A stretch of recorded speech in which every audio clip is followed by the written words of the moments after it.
ఇవాళ విద్యార్థులు ఎలా ఉన్నారు అంటే, ఉదాహరణకు ఉత్తరప్రదేశ్లో ఉదాహరణ చెబుతూ, ఉత్తరప్రదేశ్ని సీఎం యోగి ఆదిత్యనాథ్ అని ఒక ఆయన పరిపాలిస్తున్నాడు.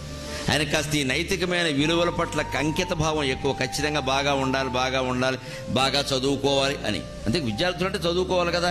అక్కడ 10వ తరగతి పరీక్షల్లో కాపీయింగ్ జరుగుతూ ఉంటే, కాపీయింగ్ జరిగిన వాళ్ళని కొంతమందిని డిబార్ చేశాడు ఆయన. ముఖ్యమంత్రి ఏం చేయడం, అవన్నీ అధికారులు చేశారు.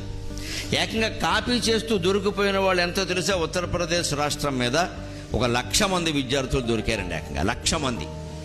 ఏం మొహమాట పడకుండా ఆయన ముఖ్యమంత్రి ఏమీ ఆశించిన వ్యవహారం, మళ్ళీ ఎన్నికల్లో నెగ్గకపోయినా కూడా ఆయనకేం బాధ లేదు. ఎవరేమనుకున్నా నాకు మంచిది, ఇది చాలా తప్పు. విద్యార్థులు కాపీలు కొడుతుంటే వాళ్ళ మీద ఏ చర్య తీసుకోకపోతే మేమెందుకు ఇక్కడ పని లేక 1,00,000 మందిని డిబార్ చేశాడు.